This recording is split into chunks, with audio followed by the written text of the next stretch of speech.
오늘 우리가 예비하신 은혜를 받고자 하는 말씀의 제목은 악한 자를 대적하라. 악한 자를 대적하라는 제목으로 함께 은혜 받기를 원합니다. 요즘에 점점 빈번해지고 있는 것 하나가 재해입니다. 지진도 그렇고 산불도 그렇고 또 화산 폭발도 그러합니다. 그리고 감기 바이러스도 그렇습니다. 그런데 시간이 가면 갈수록 이러한 자연적, 사회적, 전염병적 환란들이 계속 팽배되어지고 확대되어질 거라고 생각이 되어집니다. 그것은 성경입니다. 그러나 환란 때를 생각하면 지금에 일어나고 있는 이러한 재해, 이것은 조족지혈에 불과할 것이라고 여겨집니다. 그때는 상상할 수 없는 전방위적인 그런 환란과 고통의 때가 될 것이라고 이미 성경은 말씀하고 있습니다. 그래서 우리는 깨어 있어야 된다고 생각합니다. 그렇지 않으면 도매금처럼 환란에, 고통에, 불행에 빠지게 된다는 사실을 우리가 깨닫고 스스로에게 경각심을 가져야 될 그런 시대를 우리가 살고 있습니다. 영적인 안목으로 보면 사탄의 역사로 말미암는 것들이 상당수가 된다고 여겨집니다. 사탄의 목적은 사람들로 하여금 구원받지 못하고 예수님으로 말미암아 생명을 얻지 못하고 죽이고 멸망시키려는 것이기 때문에 사탄은 계속해서 끊임없이 자기의 목적을 이루기 위해서 지금도 동분서주 그리고 시간 공간을 초월해서 괴계를 펼치고 그리고 삼킬 자를 찾고 있다고 생각이 되어집니다. 그래서 성도는 자나깨나 악한 자를 조심해야 된다고 믿습니다. 눈에 보이지 않는다고 악한 자가 없는 것이 아닙니다. 악한 자는 에덴에서부터 역사하기 시작해서 오늘날 지금까지 무적행에 갇히고 영원히 형벌 속에 들어가기 전까지 그의 존재는 죽이고 멸망시키려는 일을 멈추지 않는다는 사실입니다. 이미 구원받았다 할지라도 예수로 말미암아 새 생명을 얻었다 할지라도 하나님께서 마련해 놓으신 풍성한 은혜를 맛보고 받고 누리지 못하도록 방해를 일삼고 있습니다. 한 번도 그는 자기의 목적을 느슨하게 안일하게 적당히 한 적이 없습니다. 최선을 다해서 죽이고 멸망시키려고 하는데 자기 밑에 있는 자기의 DNA를 가지고 구원받지 못한 거듭나지 못한 자들도 죽이고 멸망시키려고 하지만 믿는 자에게도 더더욱 발악하듯이 공격을 한다는 사실입니다. 그래서 많은 사람들이 이 사탄의 꾀임에 빠져서 자기의 생명을 잃고 있고 또 지금도 잃어가고 있는 이들도 부지기수입니다. 사탄은 하나님과 함께 할 수 없는 존재입니다. 하나님이 창조한 피조물에 불과한데 하나님과 동등됨을 취하려고 스스로 높아지고 교만해져서 하나님을 대적해서 그와 그의 졸개들이 반역을 꾀한 겁니다.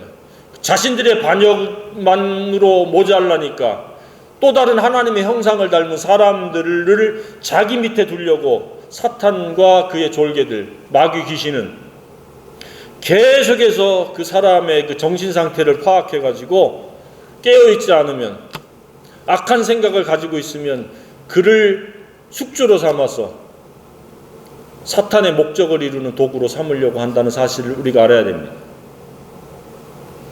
그래서 사탄과 하나님은 극과 극의 목적을 가지고 있습니다.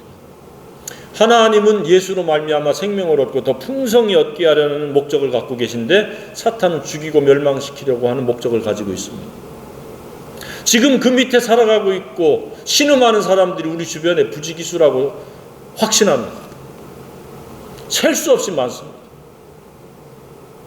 그들의 특징은 사탄의 DNA를 받았기 때문에 거짓말에는 금방 빠져들어가는데 진리를 말하면 그들은 노하고 외면해버립니다.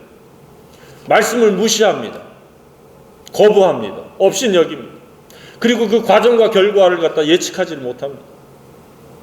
불행을 우연으로 돌리고 재수 없는 것으로 돌리고 그 속에 진리를 알만한 것을 하나님께서 보여주셨을 때 그들의 그 잘못된 반응 때문에 하나님께서 경종을 울리기 위해서 하나님께서 그 고통을 주시기도 하고 시련을 주시기도 하는데 그것을 깨닫지 못하고 더 완악해짐으로 말미암아 더 깊은 수렁에 빠지는 경우가 한둘이 아닌 것을 보게 됩니다. 자, 여러분 어디에 속해 있습니까? 하나님의 은혜 안에서 영원한 생명을 갖고 있습니까? 그리고 그 안에서 풍성한 삶을 맛보고 누리고 경험하고 있습니까? 아니면 사탄 마귀의 꾀임에 빠져서 자기의 생명을 잃게 될 그런 존재입니까? 사람은 이처럼 극명하게 두 부류로 나뉩니다. 영원한 생명을 얻은 자와 사탄에게 꾀임을 받아서 자기 생명을 잃어가고 있는 사람입니다. 그러면 무엇이 사탄과 하나님 사이를 나뉘게 되느냐? 그것은 하나님의 말씀입니다. 예수님입니다. 예수님은 말씀으로 계셨습니다. 진리입니다. 그래서 예수 그리스도의 육체로 오셔서 죽으시고 부활하신 것을 믿으면 죄사함을 받고 말씀 대신 예수님을 먹고 마시고 그 품격을 이루어가면 풍성한 삶이 보장되어 있습니다. 그런데 이 예수님도 믿지 않고 예수님의 말씀도 등한히 하면 그는 지금 현재 어떠한 형편에 있다 할지라도 그는 자기 생명을 갉아먹고 살아가는 잃어버린 자에 불과합니다. 사탄은 우리가 좀 알 필요가 있습니다. 사탄의 정체성은 무엇입니까? 무엇을 가지고 그가 살아가고 그가 어떠한 DNA를 가지고 있습니까? 요한복음 8장 44절에 보면 그는 욕심이요, 그는 살인이요, 그는 거짓입니다. 그의 정체성은 이 세 가지입니다. 그래서 결국은 무엇입니까? 진리가 그 속에 없다는 사실입니다. 욕심이고 살인이고 거짓입니다. 그 안에는 이제 부수적인 게 또 따로 포함이 될 줄로 생각합니다. 그러니까 나쁜 것은 있고 좋은 것은 사탄에게는 없다는 겁니다. 진리가 없습니다. 그래서 그의 가진 DNA를 가지고 죽이고 멸망시키려는 것에 몰두하고 전념한다는 것입니다. 그리고 그 방법은 첫 번째가 사람을 꿰는 겁니다. 죽이고 멸망시키려는 그 욕심, 살인, 거짓, 이러한 정체성을 가진 사탄 마귀 귀신은 자신도 영원히 멸망할 걸 아니까 하나님의 형상을 닮은 사람들을 꿰는 겁니다. 유혹하는 겁니다. 유혹이란 마음을 현혹시켜가지고 마땅히 가야 될 길을 가지 않고 가지 말아야 될 길을 가게 하는 것이 바로 이 유혹입니다. 또는 미혹하는 것입니다. 마음이 흐려서 진리를 못 보게 하는 것. 진리로 인격을 이루지 못하게 하는 것. 꿰고 유혹하고 미혹하는 겁니다. 그러니까 오늘날 우리가 사는 세상에서 조작하는 것, 왜곡하는 것, 선전선동하는 것, 마음을 혼미케 하는 것, 그리고 마지막에는 혼미하게 돼서 정신을 놓아버린 사람들을 삼켜버리는 것. 그래서 베드로 서신에서는 뭐라고 말씀하고 있습니까? 우는 사자와 같이 삼킬 자를 찾는다고 말씀하고 있습니다.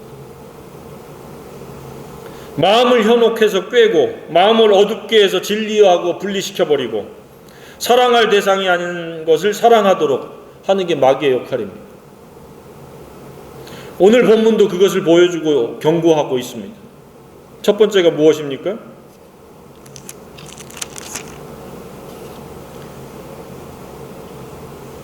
죄 없는 자를 까닭 없이 숨어 기다리다가 수월같이 지옥같이 그들을 산채로 삼키며 무덤에 내려가는 자같이 통으로 삼키자. 다른 사람의 것을 부당하던 무엇이든 빼앗아라. 그것을 부추기는 겁니다. 욕심과 이기심을 극대화하도록 부추기는 게 사탄의 역할입니다. 악한 자, 사탄이 하는 짓은 사람에게 있는 욕심을 갖다가 자극해서 너 욕심대로 살아. 그 욕심을 이루기 위해서 다른 사람 것을 갖다 통으로 빼앗든지 죽이든지 피 흘리든지 그건 상관없어. 그런데 한번 살펴보길 바랍니다. 이 세상은 어떻게 지금 진행되고 있습니까? 내가 소중하듯이 다른 사람도 소중하다. 내가 필요하듯이 다른 사람도 필요하다라고 하는 공생과 상생은 일부분이고 깊숙이 들어가 보면 수단과 방법을 가리지 않고 노동력을 착취하기도 하고 사기를 치든지 정당하지 못한 방법으로 버는 사람들은 여기에 다 꾀임을 받은 사람들입니다. 정당하게 노동을 해서 함께 공생, 함께 살아가는 사람들을 제외하고는 이러한 정신을 가지고 살아가는 겁니다. 내가 배부르고 내가 갖고자 하는 것을 갖기 위해서는 다른 사람이 어떻게 되든지는 중요한 것이 아니야. 아마도 그런 생각을 다 가질 겁니다. 도둑질하는 사람이 그렇잖아요. 내가 이것을 훔쳐감으로 이들이 그 경제적으로 얼마나 힘들어할까. 사기치는 사람이 사기칠 때에 내가 사기침으로 인해 가지고 이 사람이 얼마나 많은 손해를 보고 얼마나 많은 마음의 아픔을 느낄까 생각합니까? 사기, 도둑질, 거짓, 이 모든 것들은 지금 사탄 마귀의 꾀임을 빠진 사탄의 DNA가 작동하고 있다는 사실입니다.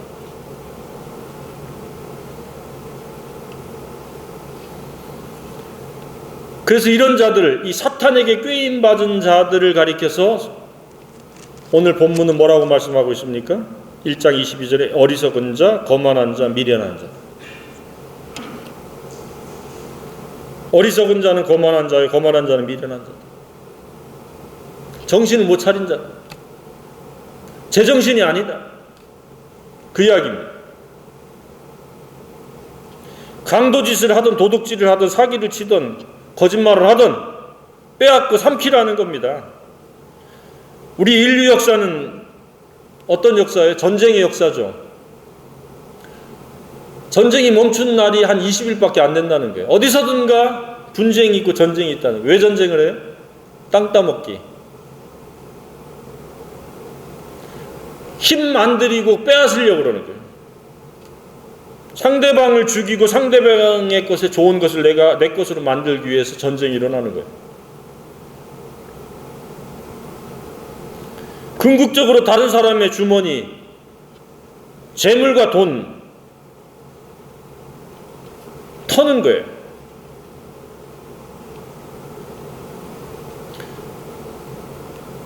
그러다 보니까 누가 어떻게 얼마나 많이 자기 것을 만드느냐 치열한 전쟁터와 다를 바가 없습니다. 뺏고 빼앗기는 세상이 되었습니다. 그런데 우리는 정직하게 노동을 통해서 혹은 하나님이 주신 은사를 통해서 경제활동을 해야 될 줄로 믿습니다. 불법은 사탄의 꾀임입니다. 곳곳에 불법들이 도사리고 있습니다. 그거 빼앗아서 어떻게 하려고 그래요? 우리 집에 채우리니. 빼앗은 것으로 우리 집에 채우리니. 자기와 자기 가족만이 전부가 돼버립니다. 동일하게 하나님 형상을 닮은 피조물인데 그 아랑곳하지 않습니다. 두 번째는 사탄의 꾀임은 무엇이에요? 욕심과 이기심을 극대화시키는 것이라면 두 번째는 돈이면 그만이다. 14절에 전대 하나만 두자. 배금주의를 통해서 꾀는 거예요. 네 욕심은 소중하고 네가 쓰는 방법은 정당하다. 빼앗든지 뭐 죽이든지 피를 흘리게 하든지 그건 상관없다라고 꼬드기고 꾀지만 그것만이 다가 아니라 돈 하나면 충분하다. 충분합니까? 돈은 수단입니다. 그런데 사탄이 우리의 욕심과 이기심을 가장 많이 공격해서 유혹하고 미혹해서 그것에 따라서 그냥 막연히 움직이게 하는 겁니다. 내가 왜 경제활동을 해야 되지? 우선 자신이 먹어야 됩니다. 또 딸린 가족이 있으면 가족을 부양해야 됩니다. 그리고 예수 이름으로 다른 사람을 대접하고 손님을 대접하고 복음과 선교를 위해서 경제활동하는 게 다입니다. 그런데 사탄에게 꾀임을 받으면 집에 쌓아놓는 거예요. 그리고 그 쌓아놓은 돈이면 충분하다. 그러나 충분하지 않습니다. 아무리 돈이 많아도 죽습니다. 그리고 돈이 평안까지 가져다 주지 못합니다. 즐거움과 기쁨까지 영락을 누리도록 하지 못합니다. 건강을 살 수 있게 하지도 못합니다. 그래서 본문에서는 그들과 함께 길에 다니지 말라. 15절에 그렇게 돈이면 충분하다. 배금주의를 가진 사람들이 있다 할지라도 내 아들아 그들과 함께 길에 다니지 말라. 내 발을 금하여 그 길을 밟지 마라. 길이라는 것은 무엇입니까? 가치관과 인생관을 복합적으로 말씀하는 겁니다. 그 길을 가지 말라. 밟지 말라. 왜? 그들의 가치관이 우리에게 흡수될 가능성이 높기 때문에 그렇다. 그렇게 되면은 악한 자에 의해 가지고 악한 자의 목적을 이루는 대상이 될 수밖에 없습니다. 그럼 그 길을 가면 어떻게 돼요? 19절에 이익을 탐하는 모든 자의 길은 다 이러하여 자기의 생명을 잃게 하느니라. 열심히 사탄의 꾀임에 빠져서 네 욕심대로 수단과 방법을 가리지 않고 돈이면 된다고 갔더니 결과는 자기의 생명을 잃게 됩니다. 경제활동을 하지 말라 그 이야기가 아닙니다. 경제활동을 해야 되는데 왜 하느냐에 대한 분명한 옳은 그런 가치관이 없이 사탄이 넣어준 잘못된 가치관과 인생관을 가지고 살아가게 되면 그냥 수고와 슬픔뿐인 자기 생명을 잃게 되어진다. 그러니까 그 길을 다니지 말고 밟지 말라고 말씀하고 있습니다. 그리고 가장 고약한 사탄의 꾀문 세 번째는 무엇입니까? 하나님의 말씀을 듣지 않고 받지 않고 멸시 무시하고 거역한다는 겁니다. 하나님의 말씀을 발톱의 때만큼도 여기지 않습니다. 여기에 보면은 25절에 도리어 나의 모든 교훈을 멸시하며, 모든 교훈 하나님의 말씀 진리입니다. 멸시하고 받지 아니하고 돌아보지 아니하고 미워하고, 그래서 그들을 어리석은 자요 거만한 자요 미련한 자라고 지칭을 하고 있습니다. 하나가 단추 하나를 잘못 깨면 다 잘못 깨어진다는 겁니다. 아무도 미련하고 거만하고 어리석은 자가 아니기를 주님의 이름으로 축복합니다. 지혜자요 겸손한 자요 이 세상에서 현명한 자가 되기를 주님의 이름으로 축복합니다. 그러면 하나님의 말씀에 귀를 기울이는 자, 내 자아를 날마다 부인하는 자예요. 우리가 사탄의 꾀임을 받지 않으려면 내 자아를 자극하고 충동하고 유혹하고 미혹하고 꾀는 이 자아를 부인해버리면 됩니다. 자아는 항상 십자가와 원수가 되어지기 때문에 부인해버리면 역사할 틈이 없어지는 겁니다. 그런데 익숙해지고, 그런데 훈련되어지고, 그렇게 신실한 습관의 사람이 되어지기를 축복합니다. 그렇지 않으면 우리는 악한 자의 게임을 받습니다. 윤리 도덕을 뛰어넘는 유혹부터, 경제적인 유혹부터 시작해서 수많은 그런 역기능적인 것들의 유혹을 받아서 빠지게 되어요.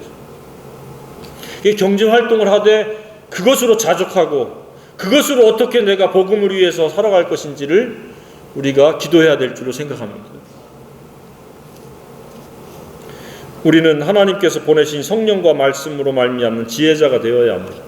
나의 영을 너에게 부어주며, 성령을 계속해서 부어주셔서 진리를 깨닫게 하고 진리로 말미암아 우리가 생수의 강이 그 배에서 강같이 흐르기를 주님이 원하시는 겁니다.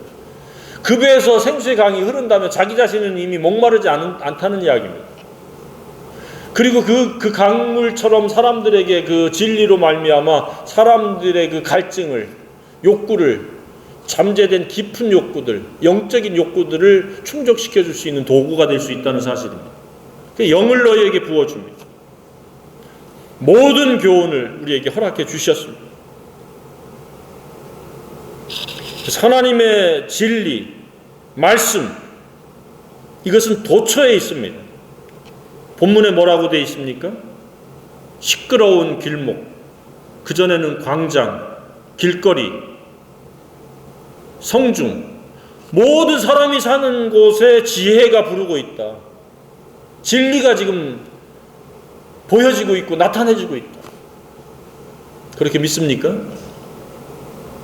곳곳에서 하나님을 알만한 것들이 다 보여주고 있잖아요. 봄이 되면, 여름이 되면, 가을이 되면, 겨울이 되면, 동식물들을 통해서, 새들을 통해서, 태양을 통해서 다 진리가 드러나고 있습니다. 그런데 어리석은 자들은 보려고도 들으려고도 알려고도 하지 않습니다. 더 나아가서 돌이키지도 않고 듣기를 싫어하고 돌아보지도 않고 멸시하고 받지도 않습니다. 그런데 이러한 사실은 예전보다 더 심각하게 완악해지고 있습니다. 왜 그렇습니까? 악한 자가 더 발악을 하고 있고 더 아주 강렬하게 자기의 마지막 때가 지금 다가오고 있으니까 더 역사가 아주 크게 작용하고 있습니다. 악한 자는 무엇의 전문가입니까? 이렇게 꿰는 데 전문가입니다. 멀쩡해 보여도 악한 자의 꿰임을 받은 사람이 한둘이 아닙니다. 그래서 그 결과 교정시설에 가기도 하고 교정시설에는 안 갔다 할지라도 굉장히 그 고통 속에 살아가는 사람들이 한둘이 아닙니다. 악한 자의 목적은 죽이고 멸망시키려는데 그 과정은 고통이에요. 불행입니다. 유혹의 탁월한 명수입니다. 그래서 우리는 악한 자를 대적하고 물리칠 수 있는 영성을 갖춰야 됩니다. 그래서 베드로는 베드로전서 5장 8절에 근신하여 깨어 있으라 이렇게 권면을 하고 있습니다. 왜? 사탄은 꿰를 대상이 있고 삼킬 대상이 있기 때문에 그렇습니다. 꿰를 대상이 있으면 그래도 믿음 안에서 진리에 접촉하고 있는 사람들이고, 삼킬 대상은 아주 진리하고 등을 돌려버린 사람들, 하나님을 알만한 것을 충분히 보였는데도 불구하고 그런 자들은 사탄이 그냥 삼켜버립니다. 사탄이 좋아하며 삼킬 대상의 특징은 무엇이 있을까요? 사탄의 소위 이야기하는 밥과 같은 존재는 누굴까요? 첫 번째, 교만한 사람. 교만이 무엇이에요? 하나님 없이 내가 살 수 있다. 하나님 말씀 돌아볼 필요도 없고 들을 필요도 없고 받을 필요도 없다 라고 하는 게 교만이에요. 사탄이 가장 좋아해요. 사탄의 식사거리가 되어집니다. 두 번째는 사탄을 누굴 좋아해요? 염려하는 사람. 염려는 또 뭐예요? 하나님을 믿지 않는다는 거예요. 하나님께서 독생자 예수 그리스도를 내어주기까지 사랑했는데 그 사랑에 대해서 완전한 신뢰를 갖고 있지 않다는 거예요. 예수님을 주셨는데 우리가 예수님보다도 더 중요한 게 뭐가 있겠습니까? 그 나머지도 다 주실 수 있는데 염려한다라는 것은 하나님의 사랑에 대한 아직도 신뢰를 보내지 못한다. 불신이다. 사탄이 딱 삼켜버립니다. 우리는 겸손해야 됩니다. 그래 은혜를 받습니다. 하나님 은혜 아니면 살 수 없고 하나님 말씀을 먹지 않으면 내가 사탄을 이길 수가 없다. 그리고 염려 근심을 다 내려놔야 됩니다. 염려는 자족하지 못해서 그렇습니다. 내게 주신 것을 만족하고 감사하면 되는데 자꾸 부족하다고 생각하니까 앞에 미래에 일어나지도 않은 일을 가지고 끌어들여서 염려 근심함. 세 번째는 정신을 차리지 않고 사탄을 대적할 수 있는 준비되어 있지 않은 영성은 사탄의 밥입니다. 근신이란 무엇입니까? 정신을 똑바로 차리지 않은 자입니다. 깨어있다는 것은 그 사탄의 그 괴계를 경계하고 지켜본다는 이야기입니다. 어떻게 역사하나? 그 누구도 사탄의 밥 삼키울 대상이 되지 않기를 축복합니다. 삼키면 아주 처참해집니다. 나중 형편이 처음 형편보다 훨씬 나빠집니다. 우리가 겸손하고 주님의 사랑을 충분히 감사하고 신뢰하고 영적으로 깨어서 말씀과 기도에 창념한다면 우리는 예비단 하나님의 은혜를 넉넉히 받고 누릴 수 있다고 확신합니다. 저와 여러분이 그렇게 되어지기를 바랍니다. 사탄의 꾀임에 빠지거나 삼키움의 대상이 되어버리면 어떤 결과를 초래합니까? 오늘 본문에 두려움이 광풍같이 임하겠고, 그냥 갑자기 돌풍이 불듯이 와가지고 그 마음을 사탄이 장악해가지고 두려움을 갖다가 극대화시킵니다. 진리가 없는 마음은 이처럼 정당하지 못한 마음이요, 정당하지 못한 마음은 항상 두려움이 엄습해오게 되어 있습니다. 진리로 말미암는 합당한 마음, 올바른 마음이기를 주님의 이름으로 축복합니다. 그럼 두려울 게 없습니다. 떳떳하기 때문에. 그런데 거짓, 욕심, 비교의식, 열등감, 교만, 불평 이런 것들이 있으면 두려움이 함께 엄습해 옵니다. 슬금슬금 오는 것이 아니라 폭풍처럼 미친 바람처럼 몰려오게 된다는 사실을 우리가 알아야 됩니다. 두려움은 여러 종류가 있습니다. 그 두려움의 올무에 결박되지 않기를 바랍니다. 두 번째는 사탄의 꾀임에 빠지거나 삼키운 바가 되면 재앙이, 이 재앙이라고 하는 것은 화라고 말씀하고 있기도 하죠. 곧 불행입니다. 불행이 또 바람, 회오리 바람처럼 온다. 폭풍같이 이르겠고. 그 유형도 우리가 알 수가 없어요. 질병일지, 경제적인 고통일지, 자연재해일지. 행복을 앗아가는 고통에 갑자기 그냥 동시다발적으로 노출될 수 있다는 겁니다. 사건, 사고, 질병, 우한, 경제적인 궁핍, 인간관계의 갈등 동시다발적으로 일어날 수 있습니다. 왜요? 하나님께서 풍성한 삶을 살아갈 수 있는 기회를 충분히 넉넉히 주시고 알게 하셨는데도 그것을 거부했기 때문에 그렇습니다. 그래서 우리는 하나님께서 길거리에서, 광장에서, 성중에서 부를 때에 내 어리석음을 내려놓고 귀를 기울이고 듣고 받고 순종해야 될 줄로 생각합니다. 설교를 통해서도 이러한 사실이 선포되고 있지 않습니까? 듣기만 하고 자신을 속이게 되면 그 재앙의 주인공이 될 수 있다는 사실을 우리가 알아야 됩니다. 그랬을 때 두려움이 임할 때 하나님이 어떻게 반응을 하세요? 비웃으신다. 재앙을 만날 때에 내가 웃겠다. 성경에 그렇게 말씀하고 있습니다. 26절. 재앙을 만날 때 내가 웃을 것이며 두려움이 임할 때 내가 비웃으리라.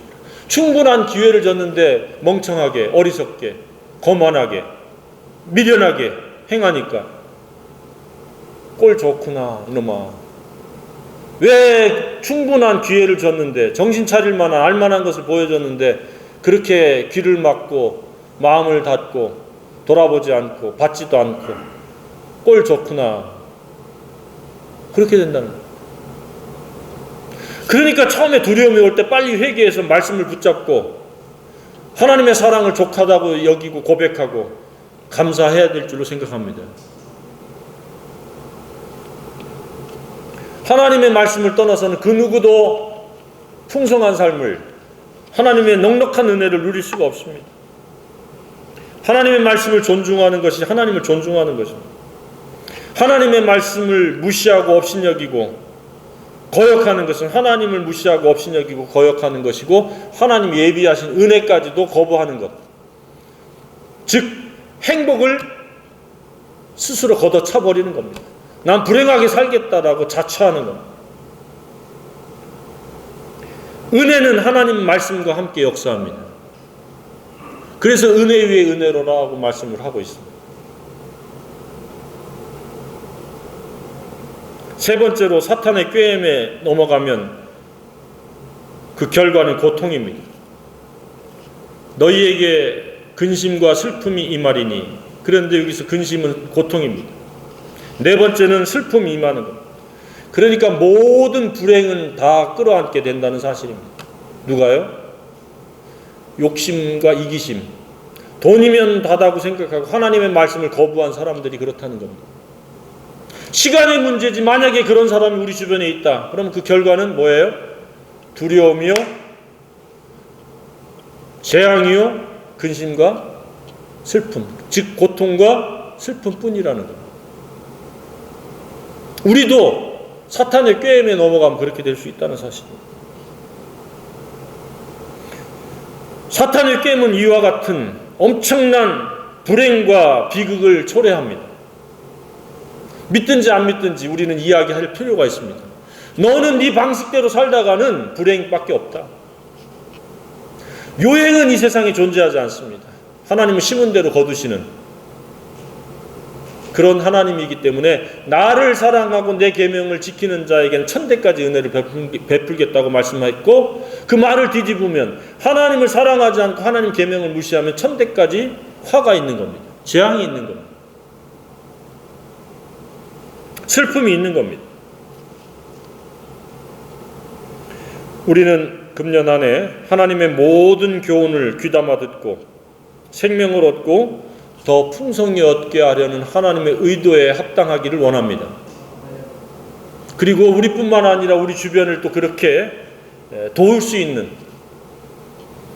그런 넉넉한 사랑과 긍휼의 사람, 자비를 베푸는 사람이기를 원합니다.